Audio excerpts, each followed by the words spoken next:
السلام علیکم ورحمۃ اللہ وبرکاتہ۔ غیب سے روزی ملنے کی خواہش میں انسان محنت بھی کرتا ہے اور یہ منظر اپنی آنکھوں سے بھی دیکھتا ہے کہ اس کو اچانک ایسی جگہ سے رزق مل جاتا ہے، دولت مل جاتی ہے کہ جس کا وہ تصور بھی نہیں کرتا، یا پھر اچانک اس کا کاروبار جو ہے وہ کامیابی کی طرف چلا جاتا ہے۔ انسان کو صرف دل سے دعا کرنی چاہیے، کیونکہ دعا بھی ایک وسیلہ ہے۔ انسان کو مانگنے کا ڈھنگ آنا چاہیے جس سے اس کی ہر پریشانی حل ہو جاتی ہے۔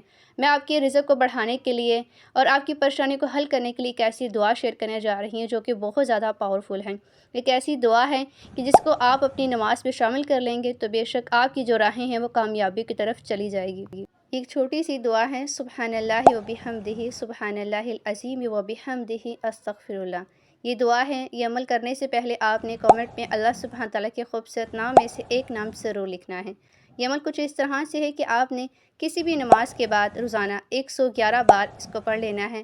اول آخر آپ نے 11 مرتبہ ہی درود پاک پڑھنا ہے۔ پھر ہاتھوں کو اٹھا کر آپ نے کامل یقین عقیدے کے ساتھ دعا کرنی ہے۔ جیسے ہی آپ یہ عمل اپنی زندگی میں شامل کریں گے، آپ اپنی زندگی کی ہر ایک راہوں کو کامیابی کی طرف جاتے ہوئے دیکھیں گے۔ أتيت إليك يا رب العباد